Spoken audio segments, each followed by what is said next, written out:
नमस्कार, मैं मनीष अवस्थी। देखिए, आज के इस वीडियो में हम मंगल पर बात करेंगे। अगर मंगल, जिसे भूमि का पुत्र कहा जाता है, जो भू संपदा,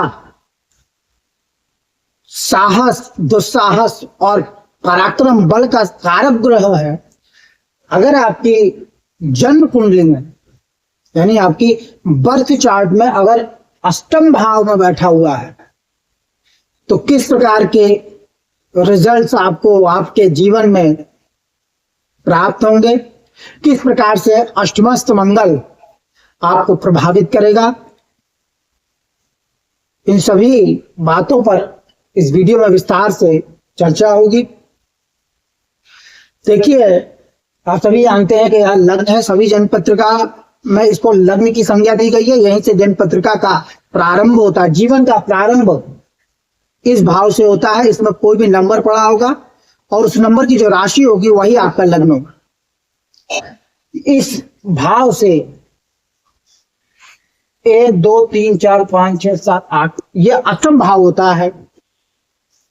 इससे आयु का, जीवन का विचार किया जाता है। आपकी आयु कितनी होगी, आपके जीवन का अंत कब होगा, किन परिस्थितियों में होगा। अकस्मात धन प्राप्ति के योगों में अष्टम भाव की विशेष भूमिका रहा करती है।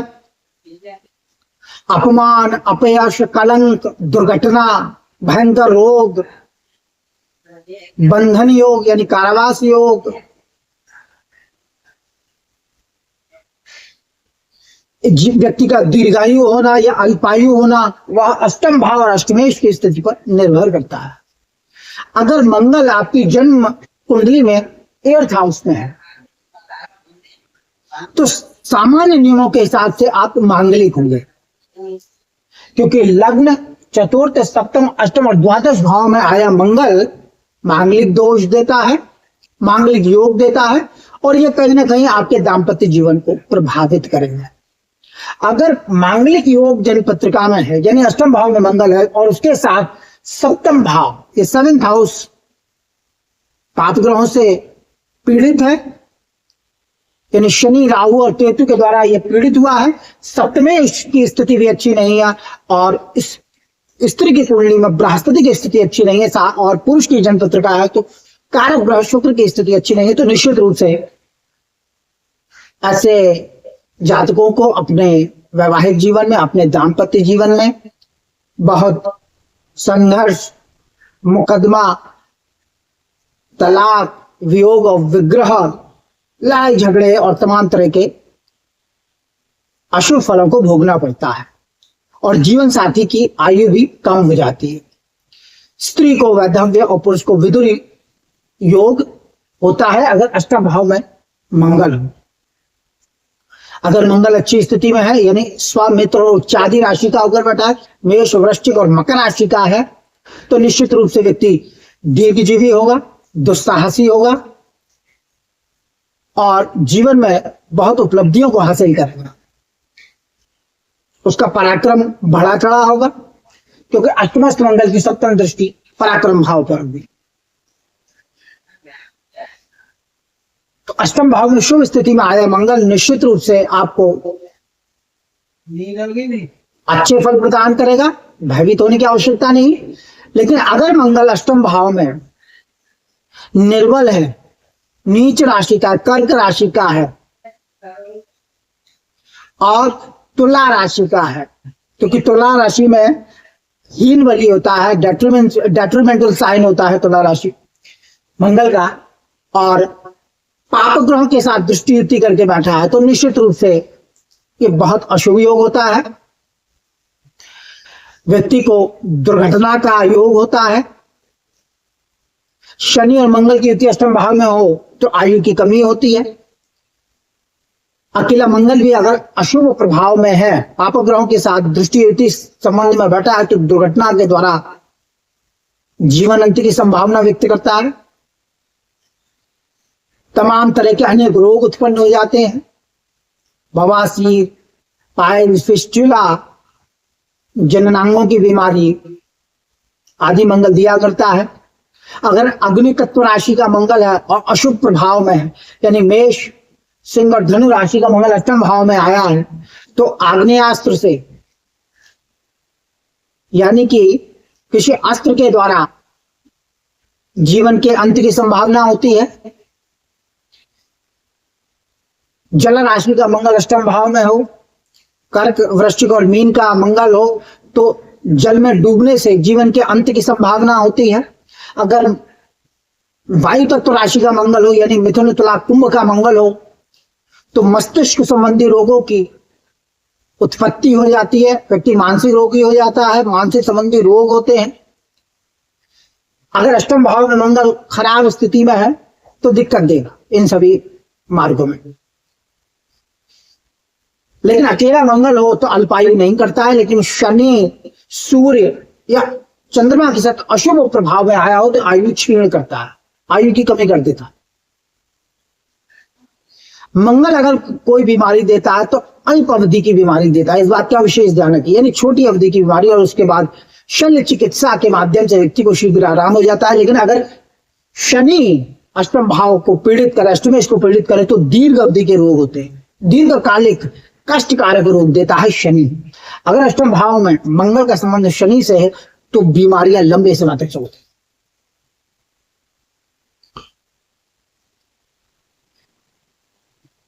अष्टम भाव का मंगल प्रायः अशुभ होता है। अगर मंगल अष्टम भाव में हो, पाप प्रभाव में हो, शनि राहु केतु के साथ युति करके बैठा हो, तो अग्नि से या अस्त्र से शरीर को भय देता है। अगर मंगल अष्टम भाव में हो तो भाग्य स्थान में बैठे हुए गुरु और शुक्र जैसे ग्रह भी व्यक्ति को भाग्यशाली नहीं बना पाते हैं। व्यक्ति लाख कोशिश करने पर भी अच्छे रिजल्ट्स नहीं देख पाता है अपने जीवन में, पुरुषार्थ का पूरा फल नहीं मिलने देता मंगल अष्टम में। तो जिनके मंगल अष्टम में हो उन्हें जोखिम भरे कामों से बचना चाहिए। प्रायः मामूली से विवाद में भी भयंकर परिस्थितियां उत्पन्न हो सकती हैं। कभी अस्त्रों के इस्तेमाल से बचना चाहिए, नहीं तो भारी संकट पैदा करता है मंगल अगर अष्टम में है। और व्यर्थ के बाद विवाद और दुस्साहस दिखाने से भी ऐसे व्यक्ति को बचने की आवश्यकता होती है। तो अष्टम भाव के मंगल की बहुत प्रशंसा नहीं की गई है शास्त्रों में। अष्टम स्थान में क्रूर और पापी ग्रहों का होना अच्छा नहीं होता है। शनि, मंगल, राहु, केतु और सूर्य अष्टम भाव में ना हो तो ही अच्छा है। लेकिन शनि अगर अष्टम भाव में है परंतु अच्छी स्थिति में है तो दीर्घायु योग देता है, इसमें कोई संदेह नहीं है। मंगल का अष्टम भाव में आना बहुत अच्छा नहीं माना गया है। कई प्रकार से यह परेशानी दिया करता है। अष्टम में मंगल व्यक्ति को दुस्साहसी बना देता है और अकारण ऐसा व्यक्ति लड़ता झगड़ता है, नोक झोंक करता फिरता है और क्रोधी स्वभाव का होता है। तो अष्टम का मंगल विवाह के बाद परेशानियां भी देता है, आर्थिक परेशानियां हो जाती हैं, जीवन साथी के साथ सहयोग नहीं होता है। तो अष्टम का मंगल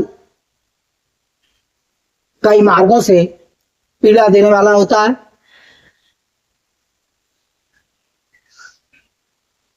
और जिस प्रकार से मैंने राशिवत बताया है कि इन राशियों में पड़ा होगा तो निश्चित रूप से परेशानी देने वाला होगा। तो इस प्रकार से अष्टम भाव का मंगल आपके लिए कोई बहुत ही शुभ फल लेकर नहीं आता है।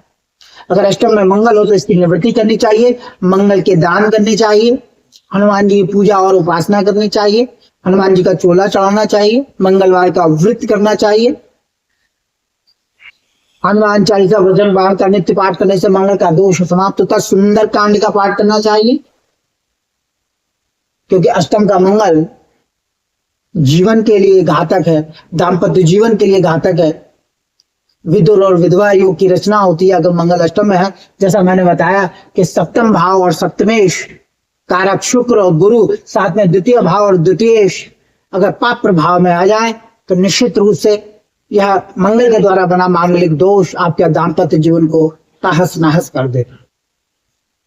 इस प्रकार का अष्टमास्थ मंगल शुभ नहीं होता है, इसकी निवृत्ति करनी चाहिए, भावनात्मक शांति करनी चाहिए मंगल की, ताकि आयु और दाम्पत्य जीवन पर कोई विशेष संकट ना आए। तो इस वीडियो में था, मेरा वीडियो अच्छा लगे इसे लाइक करें, शेयर करें, सब्सक्राइब करें। जन पत्रकार विश्लेषण के इच्छुक नंबर डिस्क्रिप्शन। नमस्कार।